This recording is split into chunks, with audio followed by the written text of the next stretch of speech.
November 14th, because we looked at other dates. You got the Jaguar plan, you got the Jacksonville Fed, and you got the Florida and Georgia.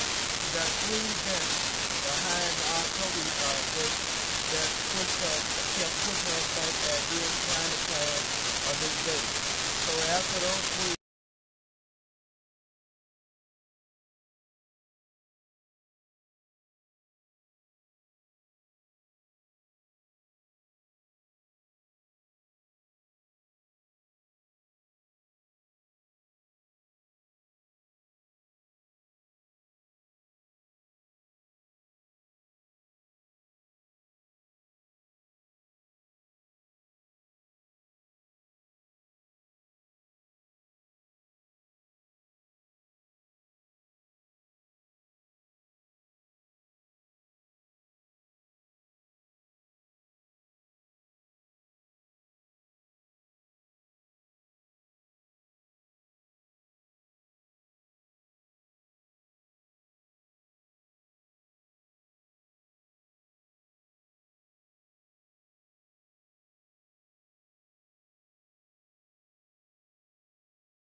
circumstances is to implode it.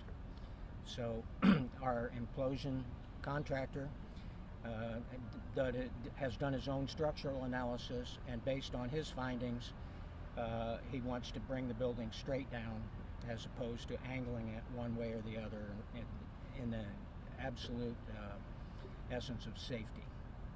So essentially, what's going on right now is preparation for the implosion, and the preparation is a extensive process. As you might imagine, all of this is a precision operation. It's not a matter of just putting in charges and setting them off and having the building come down. They have to be very strategically placed according to all of the stress elements in the building and so forth.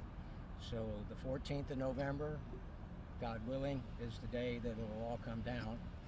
And if you have any questions, I'll be happy to answer.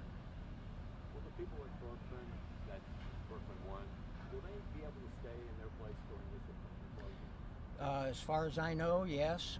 We're going to be meeting with them regularly, and the implosion contractor will be here to meet with the board and with the residents periodically between now and then. We don't think there's going to be any problem. There will be a dust shield that will be erected behind the containers that will hopefully keep and absorb a lot of the blast when the building comes down. Hopefully there will be no damage to windows. I think in the interest of safety, they may want the residents facing that direction to come down long enough into the lobby so that, just again, in an abundance of caution. Let me add to that. One of the conversations I had with the team is to make sure all the residents on the east side of Berkman I, to see if they can have them to move for that 1 hour. Perhaps on the other side, we've been talking about giving them a stipend, doing something to get the people on the east side to move, just for precautions. They feel real good about what they're doing now, but it is a plan, but we are in discussions on the best way to move forward, to making sure all residents at Berkman II is protected during that 1 hour, that 30 seconds, or how long it's going to take to get this Berkman II to come down. Has the Jacksonville Sheriff's Office and everyone, and all the other city departments that need to sign off on this plan, given their okay for it? Yes, and thank you for that. Even before we could have came up with November 14, you always got to consult the sheriff department and the city. Nothing happened without the city saying yes and the sheriff department saying yes. And so even as we talk about the 14, the city going to have to sign off, making sure that they are comfortable with all the steps that the company has taken, and the sheriff department, we got to make sure and getting his blessing to make sure all the inmates is protected. At this point, I haven't heard anything about trying to move inmates. Based on what little bit of knowledge I know, that they feel very certain that it's not going to be a big impact for exploding this building to the sheriff department. But again, we cannot make any decisions over here without the city approving it and the sheriff department approving it. So is there anything else? What else needs to happen before they can actually implode the building from the city standpoint? Well, I think the city is just waiting to see. It's step by step. I've been given some guidance by Public Works to make sure, as a councilman, that they move with safety. Safety is number one. We cannot afford to have one incident. So that's why, as eager as I, like all of us, is to get Berkman II down, but safety will become priority. And so we'll continue to monitor this every day. This is why I'm over here, to making sure that each step that they take, they do it in the cautious of safety, and that's very important. And probably what'll happen in the next 2 weeks or 3, when we get to that point, the company that's actually doing the implosion, he was here this Friday. He left. He'll be back, but we'll have the expert to come out, and we'll do the same thing. We'll let him take the lead and tell you what all the steps from perspective his company has taken to ensure the city of Jacksonville is done right. So he'll be here at the appropriate time. We're in conversation with him, but you don't need to hear it from me. You need to hear it from that particular company. To recap, November 14th, is that the deadline for the implosion or the tentative date? No, at this point, it's a deadline. If it's God will, no other problems come up, no supplies get lost in the mail.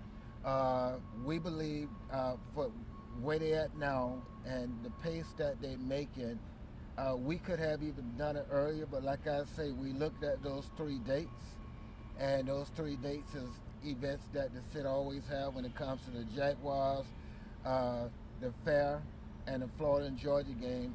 There's no way on a weekend you can do anything. So we lost 3 weekends that time.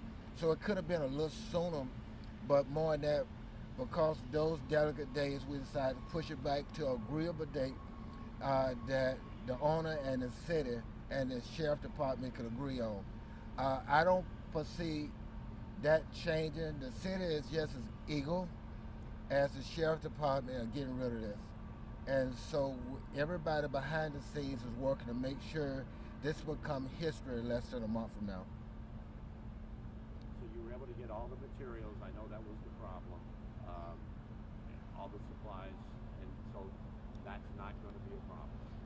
Still waiting on a few things, but nothing at this point that is going to delay significantly. 7 a.m. 7 a.m. Well, I shouldn't say that because it'll still be darker by that date than it is now. So, what the exact date we'll announce when the exact hour we'll announce when we know it. And thank you for that, because time is changing right now, and so that came up last weekend just talking about it, and we're anticipating 7 o'clock being dark, so that may have to be, and I don't want to say because that hadn't been agreed with time yet, but we're trying to time it as daylight saving times continue to evolve and change, but somewhere between 8 and 9 o'clock that morning. But we'll let you guys know at the appropriate time as we can figure out the time as it continues to change in October. Mark, has your cost gone up as a result of this, or what's it going to cost you now? I'm glad you asked. Yes, costs have gone up significantly, almost double. And again, the final cost is still yet to be determined, but it looks like it's definitely about $2+ million to complete the job. And of course, by having to stop what has already done, that expense is basically gone. So this is an add-on to a large extent. Is that affecting your plans for redeveloping the site financially? Well, I guess I can't answer that. I'll have to let our bankers answer that question. So I tell you this, and you asked a good question. He's not going to say it, but based on what I know, this project is moving forward. The investors that I've been introduced to hadn't hinted a wage and saying, Councilman Gaffney, once this comes down, the cost done went up too high that we're not willing to invest. They are eager. Not just the investors, but they got partners who constantly call them that I've done met with saying, we like to be part of this Berkman II and this particular project. So we got many options now to determine who they want to work with. Money is not going to be a problem. I do know that. I'm not real 100% clear, so I just want to make sure the clarification. So the plan is Sunday morning, November 14th, that's when the implosion will happen? Yes. Sunday morning, depend on the lightness of the day. If it, the way it is now, it looks like around 7. It was just getting a little light. So that's why we anticipate pushing it back a little bit, because each day in October, y'all know it gets darker later. And so we're going to have to wait the next week or two and really get an understanding on when we're going to have enough sun to do this safely, to make sure everybody that from Berkman I to the jailhouse and everybody and the city knows exactly what time it's going to be. It'll be a coordinated event, and I've been told less than 30 seconds it'll be down. So we're not going to disturb the city of Jacksonville that long. Just lastly, assuming it goes down, how long it will take to clear away all the rubble so that it's back the way it was before this construction started? that is one of the significant cost elements that have gone up, because under our initial mechanical demolition, basically we're separating the material as it was dropped to the ground. In this case, it'll all be in a big pile, so we'll have to separate steel from concrete and other debris, and that's probably going to take at least 3 weeks and possibly longer to clear the site. Any other questions? So again, thank y'all for coming. Just off topic on this at this point. Yeah. We've got a big meeting tomorrow night. City Council is going to Yeah. Your organization is going to be probably coming under fire along with Yeah. many nonprofits. What do you think? What do you think is going to happen? What do you want to see happen? Well, let me just say this. Unfortunate, it may be attacking me personally and my organization. Keep in mind, I've been doing this for 30 years. My salary hadn't changed over 20 years, and I've been taking care of the north side of town in the city of Jacksonville.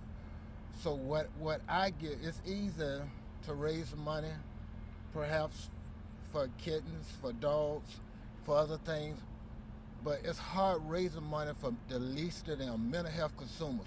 The real people that you see downtown, that's what I do with my resources. I've been doing it for 30 years. Everybody know that.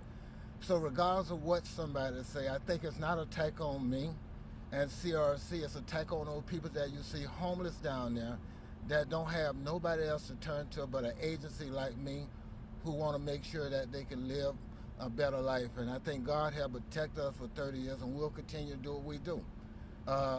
Whatever resources God give me, I pass them down to people out there that God called the least of them, don't have no other means to survive but an agency like me. So regardless of what happened tomorrow, I'm going to continue to take care of my community. Councilman Carlucci is asking to cancel the vote tomorrow and try to redo the COVID relief process. Do you support that, or are you going to go forward with the vote? I respect whatever he asks to do. All I want to do is continue to serve my community. I think that's what I was called to do. I can tell you this. All y'all welcome to come out to CRC. I don't hide what I do. I've been doing it all my life. Some of y'all been out there and did interviews out there. You see individuals that probably don't know which day it is from tomorrow to the day, but they're in a safe environment, and I give them the resources they need to try to help stabilize them, and that's what I'm going to do. So regardless, and I think what you see happening now is you got lots of people to understand mental health, and during this pandemic, mental health is real, and you don't have a lot of agency, you don't have a lot of councilmen who's sitting there to understand mental health. I do. And so often, I'm not blessed, lots of us on the north side of town, minority agency is not blessed to have influence to the bigger agency. For 30 years, most agencies, as you look at the city give out $20, $30 million a year. But when it comes for the north, you can almost count the ones on the north side that's able to play. So what I try to do is be an advocate for not just the least of them, but for minorities, not-for-profit, small businesses, and I will continue to be that. Councilman, Lori Diamond's got some legislation that will be filed or introduced tomorrow and come up for a vote in a few weeks, basically requiring some extra scrutiny if a nonprofit is seeking funds from the city and an employee, a city council member. You had a chance to look at that? Are you supportive of that approach and what his legislation would do? You know, I hadn't looked at it yet. I heard about it, and I will say this to you and anybody else. Again, I respect Mr. Diamond a lot. If you look at most of his funding, it's come from the federal government or it come from the state. I mean, any time you run a for-profit or a not-for-profit, and it's about 7 or 8 councilmen involved in funding from the city. But again, not too many of them, but one I know of, and maybe Ms. Pittman, that really deal with the least of them and utilize their resources to try to help a community. So it's easy to introduce legislation when you don't understand a community that's desperate in need. And I would tell you, all I do is take care of my community and what resources God give me. I can give you 20 not-for-profits / small businesses that I constantly take care of. Not one of them can tell you that, but I can tell you that, and I can show you better than I can tell you.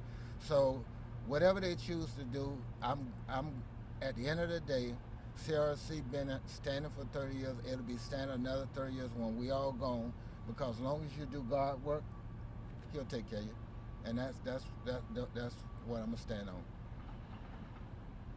So thank y'all again. We'll be in touch when the next time the company come in and talk about his steps on bringing this business down. Thank you.